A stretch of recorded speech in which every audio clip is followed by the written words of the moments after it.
नमस्कार सभी को। मेरा नाम है हर्षिका। मैं चौथी कक्षा में पढ़ती हूँ। आज मैं आपको एक कहानी सुनाने जा रही हूँ।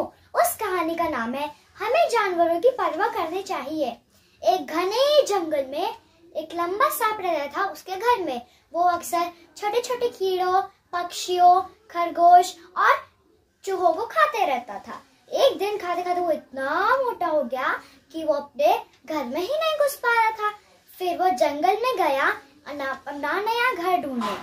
फिर उसे एक लंबा पेड़ दिखा जो उसके घर से भी बड़ा था और वहां पे बहुत सारे पक्षी, खरगोश और चूहे भी थे जिन्हें वो उसे रोज खा सकता था। जैसे कि वो पक्षी, खरगोश और चूहे का पेड़ था, वो वहां पे बात कर रहे थे और चिड़िया गाना गा रही थी। उससे सांप को बहुत परेशानी हो रही थी, इसलिए सांप ने उन्हें डरा कर भगा दिया। फिर चूहे ने सोचा कि हम ऐसा क्या कर सकते हैं जो सांप यहाँ से भाग जाए। फिर खरगोश ने बोला कि हम क्यों ना जंगल की टुनटुन खरगोश मौसी के पास जाए। फिर जब वो टुनटुन खरगोश मौसी के पास गए तो उन्होंने उनका एक उपाय दिया कि वो सांप वहां से भाग जाए। फिर वो फिर से सांप के पास लौटे और कहा कि सांप, जैसा कि तुमने कहा था कि हमें यहाँ से जाना होगा, तो हम यहाँ से जा रहे हैं क्योंकि हमें यहाँ से भी और बहुत अच्छी जगह मिल गई है और बहुत आरामदायक भी है।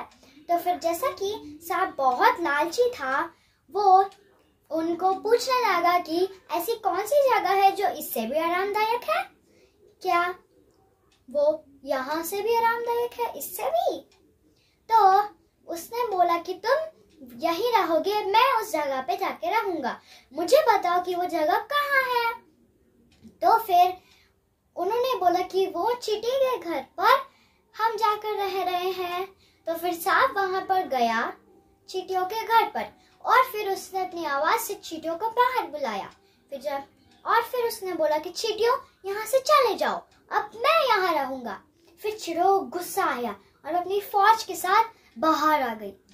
और सांप को ऐसा लगा कि चींटियां बहुत छोटी है, तो उसने अपनी पूंछ के साथ उनको हटा दिया। फिर जैसा कि चींटियों को बहुत गुस्सा आ रहा था, उन्होंने उन सांप को काटना शुरू किया। उन्होंने सांप के आंख पर, मुंह पर और पूंछ पर हर जगह काट लिया और उनको फेंक दिया। फिर सांप को ये समझ में आया कि हमें छोटी चीजों को परेशान नहीं करना चाहिए और उन्हें खाना भी नहीं चाहिए। और तब से चींटी, पक्षियों, खरगोश और चूहे आराम से रहने लगे। धन्यवाद।